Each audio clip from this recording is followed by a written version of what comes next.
Yeah, it's Tom from Two Caves Aquatics. Just a quick video this morning because I'm actually acclimating some shrimp, drip acclimating some new purebred yellow neocaridina shrimp to add to my 75-gallon planted tank. If you've seen in my previous videos, you know I already have some neocaridina shrimp in here. There's a red one, nice pretty red one, some blue ones. And I actually got those from Mark Shelley Aquatics. He's got a YouTube station. He's online. And these weren't purebred, even though that's nice, brilliant, deep red. They're not purebred. They came in what he calls Skittles. They were culled from his other purebred lines of neocardinas. He didn't have any yellows. So there's a nice blue one. That's actually like a second generation born in here from that original Skittles orders. And a lot of the red ones and blue ones are. So they're holding their genetics really well. But I wanted to add some yellow neocaridina shrimp. And they're fairly tiny. And they're in this plastic container. You see a little moss in there. That's not going into the tank. I'm going to take the time to separate them out. Yeah, there's some little yellow ones in here. Pure yellow neocaridina shrimp. I think they're as near the quality actually that Mark's are. Mark Shelley Aquatics. He's very serious about his genetics and everything. These are a little, I don't know, not what I would expect from him. But anyway, I always take the time to drip acclimate my shrimp. You can see it drip about 1 second, 1 drip per second. I have a little drip acclimator here, kind of like in a hospital, like an IV tube. You can fine tune it here, 1, 2, 3 drips per second, whatever, and it goes up into the tank. And it's actually one of my shrimp hanging onto the tube here. But anyway, it goes down in the tank, and it some water from the tank into the water the shrimp came in. Slow drip acclimation, and it greatly increases their survivability rate. I drip acclimate. Now, actually, while I'm on the subject, I also drip acclimate fish that come in now, and that's also a good practice. A lot of people get shrimp from, like a Petco or whatever, and put them in quarantine tanks or into their tanks and do the normal, float the bag at the same temperature. That's not what I consider acclimation. You actually take the time to drip acclimate them, and it can prevent a lot of loss that people incur over when just bringing versus not doing that. It just greatly increases their survivability rate. And the drip acclimator, there's a couple of my dwarf rainbows and black devil's black snail, but yeah, drip acclimation is a good practice to get into, whether it's shrimp or fish. You get into new suppliers, their water parameters can be vastly different with pH, GH, KH, ammonia levels. But anyway, yeah, it just vastly improves their ability to survive. Here's one of my hillstream loaches. I have 2 different species of hillstream and a other little loach in here. They're doing well. Yeah, I just want to take the time. Also, I'm not exactly happy with this purchase from eBay since my supplier didn't have any yellows. Claimed to come in Breathe Easy bags. No, this is just your common plastic bag. It's not Breathe Easy at all.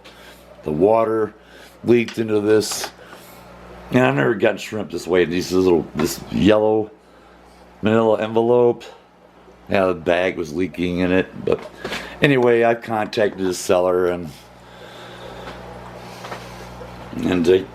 yeah, in a couple of weeks I'm probably just gonna get a refund. But the shrimp and the shrimp are going in here. This is not I'm not worried about the crossbreeding. Actually, I want some of that in there. I'm not breeding these yellow neocaridina shrimp. Although I may be breeding some purebred neocaridina at some point in time in the future. be downstairs after I get ready painted and stuff. But and what other? Oh, and I also have a. I wanted to show you this. It's a backup air pump by Miracle. It's USB charged, so I can use that. I put an air stone on it, and it comes in real handy if in a power outage. You don't have electricity. It could be a lifesaver. It's like I said, it's USB charged. It holds charged for a long time, and I use that, you know, in case of emergency or drip acclimation or whatever. Good to have a backup. And backup heaters. I actually had one of my heaters go out in the 10-gallon tank, and I had a brand new one delivered the next day, but the temperature went down, so it's always good to have. I just didn't have a backup in that particular size for a 10-gallon. Yeah, backup heaters are a real good thing to have in case of emergency. One of your heaters goes out. Backup battery operated air pump, and that's also a good idea. You can back up lights. I have two Hagers full spectrum on top of these. I've had two on here for a long time, just from the beginning, growing out some of my plants. Like this red one here, I don't know the name of it particularly, but scientific name or that name, but that plant actually was the last time I ordered any plants online. I already knew they weren't coming in with roots. They came in like a bundle, and all the leaves, pretty much almost all the leaves were off of them when I got them in. I think it had like one or two little sticks, stems, 3 inches long, 4 inches long, the max. And I was pretty frustrated. I shoved them down, I put those down in the substrate. They were really tiny, not even like this one here, just a couple of sticks on it. But over time, it filled out to this. I've taken some of that off. I had one over here, very tiny one, you can't see hardly barely, down in the substrate. Some over here from that plant, they're growing. I've transferred some over here by this second cave. And in the back, you can't really see, that's actually a very large one. Came from all that, just a couple little stems, rootless, hardly any leaves, all those. And that one I'm going to let grow up all the way completely full in the back. I think it'll look good. Like I said, background on the tank. But yeah, that's all come from single stem. Just a couple. There's another one back in here, a little bit. Yeah, there's single stem, just a couple of leaves. It's taken, I don't know, almost 3 years.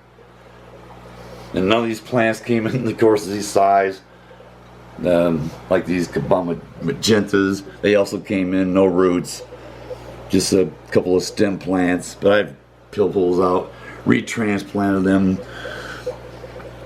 You can see these just a couple of weeks ago, some over here, but they grow really fast, all the way to the top. They grow like 4 foot long, 40 inches long. Anyway, yeah, and the other ones have grown considerably since I put them in.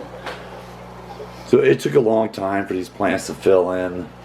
Then came the Amano shrimp, algae control. I still have some hair algae in here. They eat that, and like I said, I'm gonna reduce by I'm taking one of these lights off. That's going on a 60-gallon tank. It's the same size, and I'm gonna drop the level of intensity during the bright day. When it's all the way up full intensity. In the middle of the day, I have the ability on this Higer to drop that intensity by a couple of notches, so it won't be quite as clear, and that'll help with algae as well. And I got another product that's coming in that's also will help with algae and other things. I'm gonna wait until that comes in and I can show you what it is. It's kind of like, I don't know, shrimp specific in some ways, but not.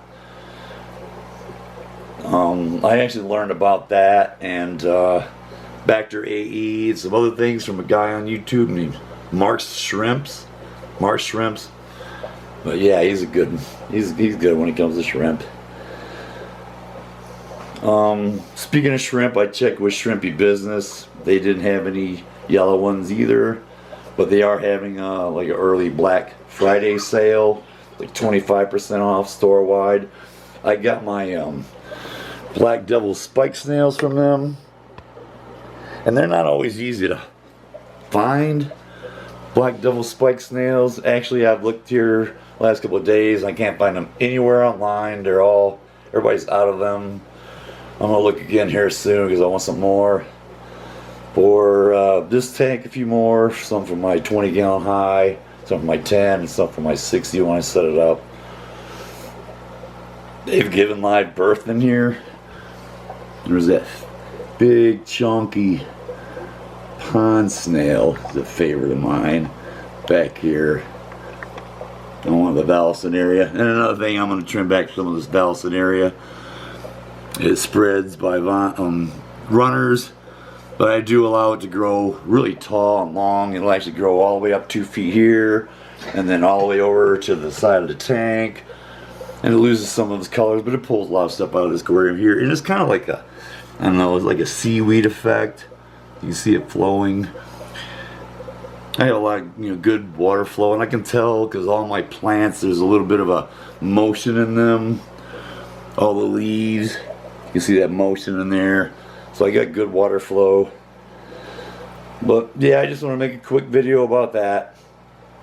New shrimp, drip acclimation, some backup equipment, and bid everybody a good day. Thank you to my subscribers. They've had a new subscriber here recently. I want to reach out to my subscribers. They're in one of my videos coming up soon. I wasn't really expecting any time. I've only been doing this for like 2 weeks on YouTube. And thanks for that. Thanks to all my subscribers. And you can also subscribe and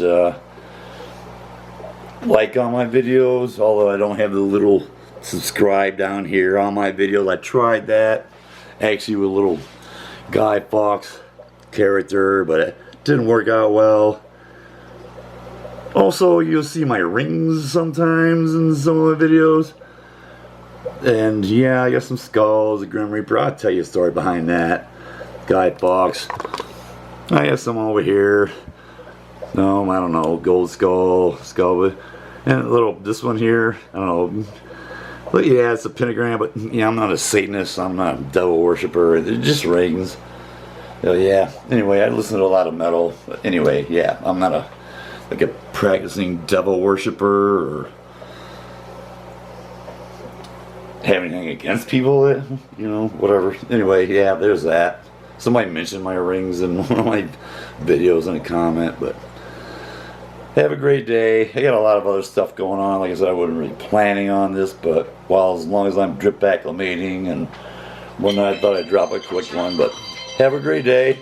There's an incoming phone call. My wife is a full-time writer and a freelance journalist, so she gets a lot of calls. Bye. Have a great day.